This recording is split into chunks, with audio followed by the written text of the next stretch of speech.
Why would I bother with a video for a lens I haven't had in hand in a focal range that I don't really relate to, when I know there will be plenty of other YouTubers posting today for whom neither of these things is true?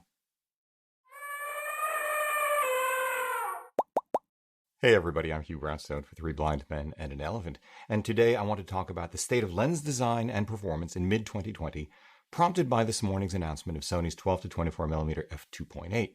But before I do, a few words from our friendly department of crass commercialism. First, we only have a few copies left from our first run of Streets of New York, the book. If you're like us and miss New York City, I think you might really enjoy the 82 pages of images I made in the 2 years just before going into lockdown. We published in March. Head over to www.3bmep.com/books to learn more or order your copy. Second, if you're trying to figure out what gear to buy, how to set up your own YouTube home studio, how to hone your artistic voice, or how to improve your photography, but want a more personal experience than I can give you here on YouTube, I'm now offering half-hour one-on-one video sessions, including portfolio reviews.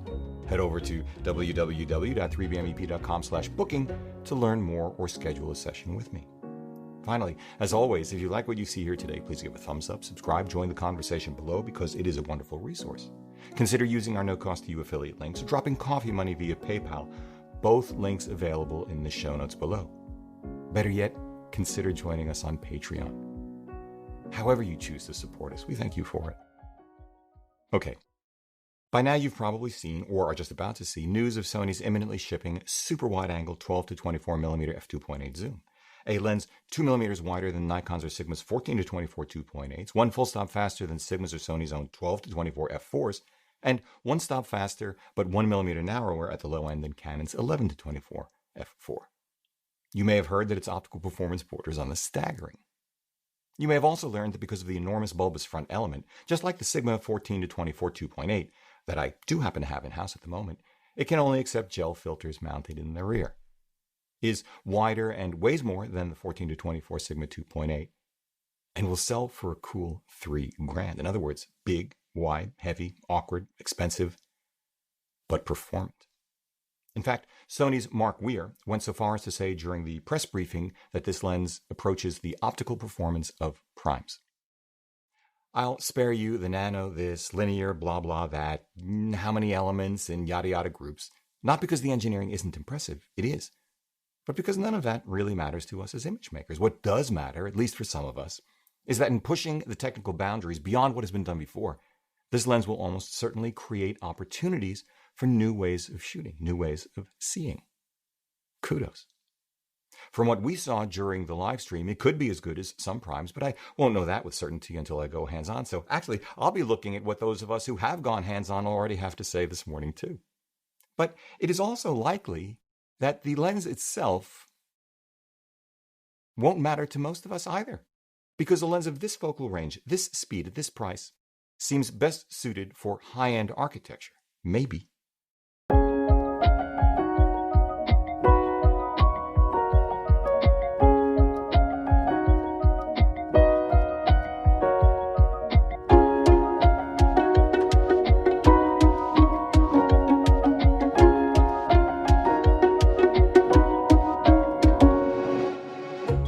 Extra stop won't matter that much to architectural photographers because architectural photographers almost always light and shoot on tripods. Base ISO, baby, buildings don't move. Actually, okay, most buildings don't move. Some do. I used to get nauseated when I worked at the World Trade Center in the 80s because of the way they were designed to sway in high winds. It was, yeah. The 10% wider field of view compared to the Sigma 2.8 won't matter that much to most of us because the 114-degree angle of view of 14 millimeters is already way wide. Though I do understand that the 12-24 2.8 just happens to be the full-frame equivalent on a Sony a6600, say, of a 16-35 f4. How convenient. But why on earth would you stick that much glass at that price on an a6600? Okay. Even for those of us who do want to go handheld with a lens like this, heck, we can now spool up ISOs as if the gain were essentially unlimited. I mean, how many times have you shot above ISO 12,800? 6,400? And with IBIS making its way into more and more cameras, certainly all of the current alpha full frames and the aforementioned A6600, Why bother spooling up ISO even that high? Okay, maybe sports. Then again, there are some of us, like me, who generally don't like going wider than 24 millimeters in the first place or need that flexibility. Hold that thought. But what does matter, I think, is this. The lens is a proof statement by Sony that it's not the size, it's how you use it. They continue leveraging the same relatively narrow 46.1mm wide FE mount to build a uniquely spec'd optic. It is a halo product, a proof statement that no one, and I mean no one, should remain asleep at the wheel because Sony continues to challenge the status quo at prices possible only because of the scale at which they can operate. And it ends up being an invitation to each of us to think deeply about our work and priorities. Is, for example, this the lens that finally pushes you to switch to Sony, maybe with the 61 megapixel A7R4?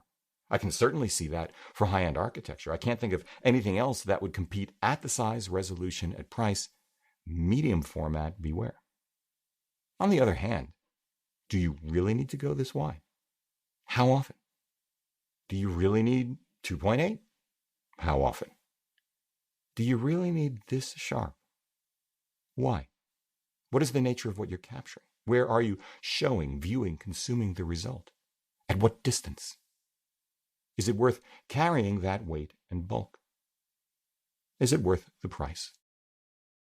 Are there other ways to get what you want? Take my case. For example, I've already been asking myself these kinds of questions for a number of reasons, beginning with the fact that I want something wider than my full-frame 35 f2 for street work. The 16 1.4 APS-C Sigma we already own gives me the full-frame equivalent field of view of a 24mm f2 on our A6400, but we only use that camera now as a B-cam for our video work. No weatherproofing, no IBIS, no joy in shooting. On the other hand, as I mentioned ago, I have been hands-on with the new lens's closest full-frame competitor, the less than half the price $1,400 Sigma 14-24 2.8, as well as the $1,500 Panasonic Lumix S Pro 16-35 f4 coupled to my Leica SL2. What I know from shooting these two lenses is that I prefer the S Pro to the Sigma because A, it's approximately 1/4 smaller and 1/3 lighter than the Sigma, which in turn is roughly the same size and weight as the Sony. B, it doesn't require futzing with the rear gel filter. C, it has a more usable focal range for me. And D, while the Sigma appears marginally better able to resolve the fine detail than the S Pro to my eyes when I pixel peep, and the MTF charts bear this out, for the kind of shooting I've been doing, the S Pro images are uber tasty, nosebleed higher than what I was able to get out of my Canon EF 17-35 2.8 just 10 years ago.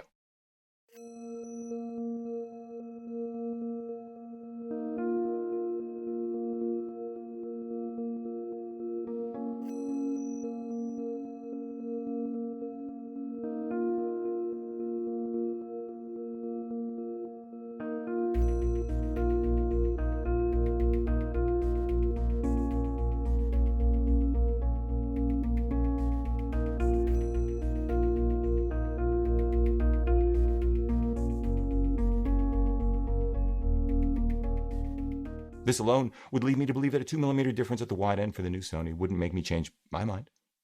If I shot with the Sony for my personal work or professional work and needed this field of view, I'd like to go with the less than half the price Sigma, which is also available in E-mount, and take the 10-degree hit.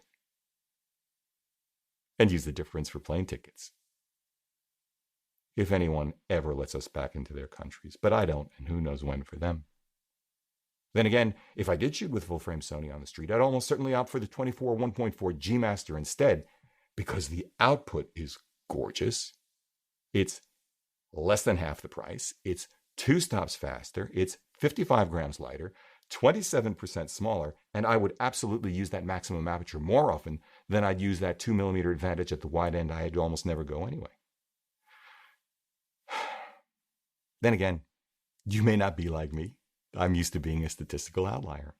Yet, what I also know is that, what are we up to? E? Like I just said, I rarely want to shoot wider than 24mm anyway. I see in 24mm. Generally speaking, I don't like the perspective distortion of a 21, let alone a 16 or 12. I want to use the 84-degree angle of view of the 24 very specifically to fit 5 people into the frame, 3/4 view at 6 feet rather than 3. F. All else being equal, while I might use 16mm every now and again, and okay, I would. There have been times when I like it. I prefer something even smaller and lighter than the Lumix 16-35, smaller and lighter even than the 24 G Master. It's more important to me to have 3 primes on the street, a 24, 35 or 50, 75 or 90. This is much more important to me than going wider than 24, though the $2,000 APS-C coverage like a TL Super Vario Elmar T11 23 3.5 to 4.5 aspherical on the CL is amazing. Gee, and come to think of it, fine, because most of my 24mm or lower wide shots will be between f5.6 and f11 anyway. Though H, I do want high performance full frame glass because I do want the textural details of the city to pop even when I crop the crap out of a 24mm field of view with the help of the 47.5 megapixel sensor my SL2 is packing. Unless Claudia lets me use her CL. Which was always the plan. Which in turn is why I've been thinking very seriously of all things, and this shows you just how much this lens has prompted me to think deeply about what I want and why. About Leica's recently discontinued Elmar M 24mm f3.8. Now, at 260 grams, it's half the weight and 1/6 the size of the smaller Lumix. It's 41% smaller and 78% lighter than the 24 1.4 Sony. Used, it costs about the same, maybe a little less, maybe a little more. Of course, the Elmar is manual focus. Its optical design is more than a decade old, but Peter Carba designed it. More importantly, here's the thing. Given my intended purpose, I don't need autofocus. Zone focus will work just fine, as will manual focus through that gorgeous 5.7 million dot UXGA iRes EVF in the SL2. I don't need the 3 extra stops of light. I've shot with that Elmar, and the output is lovely.